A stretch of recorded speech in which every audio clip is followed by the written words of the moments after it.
இது 2002ஆம் வருடம் நவம்பர் மாதம் கோவை மாவட்டத்தில் வசந்தவனங்கிற ஒரு ஃபாரஸ்ட் பக்கத்தில் ஒரு சிறு கிராமம் இருந்திருக்குது.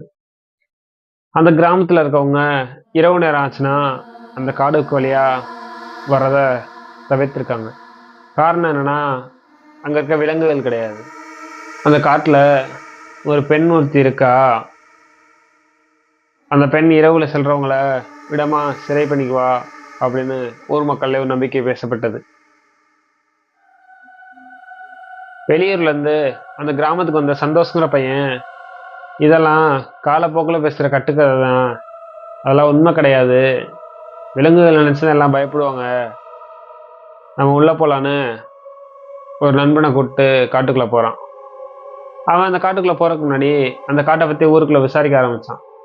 விசாரிக்கும் போது அந்த ஊர்க்காரங்க சொன்ன எல்லா பதிலுமே, அங்கேயா, அங்கே அவ இருக்கா, ரொம்பவே பயங்கரமானவ, போவேணாம் அப்படின்னு சொல்லி ரொம்பவே பயமுறுத்திருக்காங்க. இதை கேட்ட சந்தோஷ், இதெல்லாம் வேலைக்கு ஆகாது, நம்ம போகலாம் அப்படின்னு முடிவெடுத்து காட்டுக்குள்ளே போக முடிவெடுக்கிறான். அவங்க உள்ளே போன நேரம் காடோட அமைதி அவங்களுக்கு ஏதோ பயத்தை கொடுத்தாலும், அந்த பெண் இங்கே இருந்து அமைதியாக இருக்க ஆரம்பிச்சிட்டா போல இருக்கு அப்படின்னு கிண்டல் பண்ணிட்டு உள்ளே போகிறாங்க. உள்ள அவங்க நடந்த கொஞ்ச தூரத்திலேயே அந்த பெண்ணோட சிரிப்பு சத்தம் ரொம்பவே சத்தமாக கேட்டிருக்குது. இதை கேட்ட சந்தோஷ் ரொம்பவே பயத்தில் நண்பனை இழுத்துட்டு ஓடி இருக்கான். அவன் ஓடின நேரம் வந்த வழியை மறந்துட்டு அங்கேயே சுற்றிருக்காங்க. அவங்க சுற்றிட்டு ஓடிட்டு இருக்கும் போதே அவங்களுக்கு முன்னாடியே அந்த பெண் அங்கே போய் நின்று சிரிச்சிட்டு இருந்திருக்கா.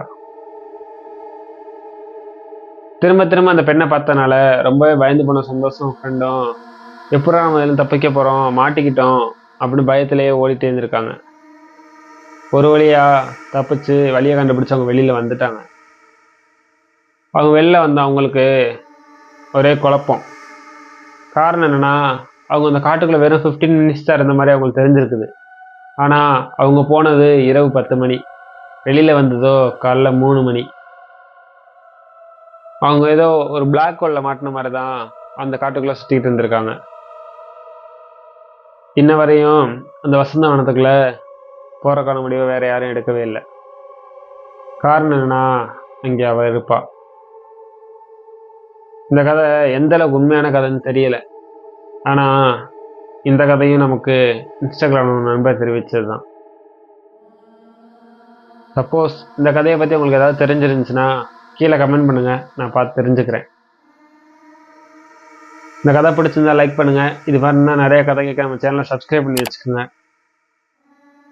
கதையில் திருத்தங்கள் இருந்துச்சுன்னா கீழே கமெண்ட் பண்ணுங்கள், நான் பார்த்து தெரிஞ்சுக்கிறேன்.